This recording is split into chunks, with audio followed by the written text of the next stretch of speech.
Well, I think any government that's going to try to, dictate people's medical choices is, regardless of whether it's a carrot or stick, they are crossing that charter line, which is the line that says this is not a means you can get, a means you can use to get to an end you want to justify. And that's really a thing that needs to permeate not just the legal realm, but also the political and the social realm of society. Canada, under our charter, is a free and democratic society. That's a broad term. And you know what? The political discourse, the media discourse, and just the everyday conversation needs to be reminded of the fact that freedom of individuals is important, regardless of whether you agree with their choices.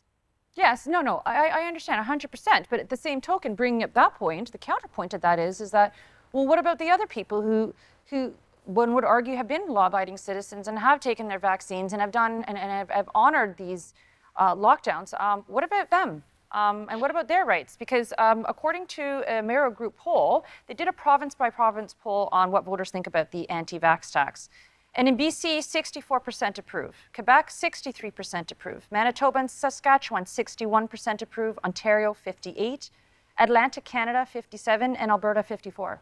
And all provinces, over 50% of the population agree with this tax because they feel it's fair and just for them. What about their voices? Don't their voices get heard? Well, this is exactly why the charter exists, so that majoritarian preferences in the moment do not trump the fundamental rights and freedoms of Canadians that are enduring principles on which a free and prosperous society can be founded.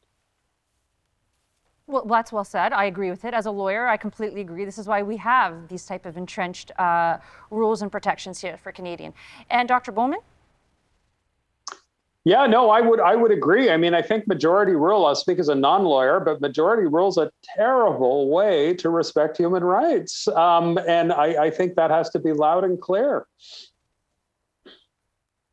Yes, and I also feel that the leadership that we're receiving from all the major leaders of all parties has a little bit waned. Prime Minister Trudeau said he received the proposal with interest, but would not weigh on it, saying he needed more details.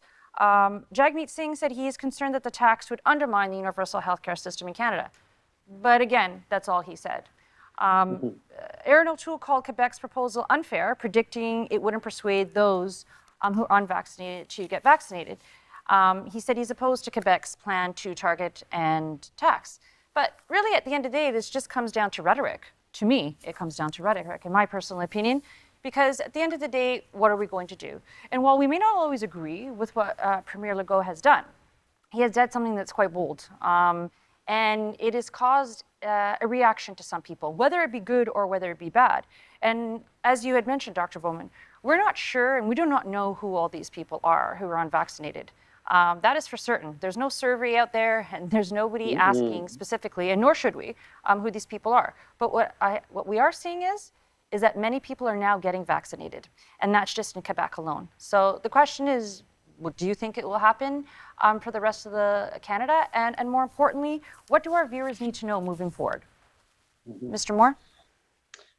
Well, I think it would be a very concerning thing to see this go forward across Canada. I wouldn't put it past some other governments.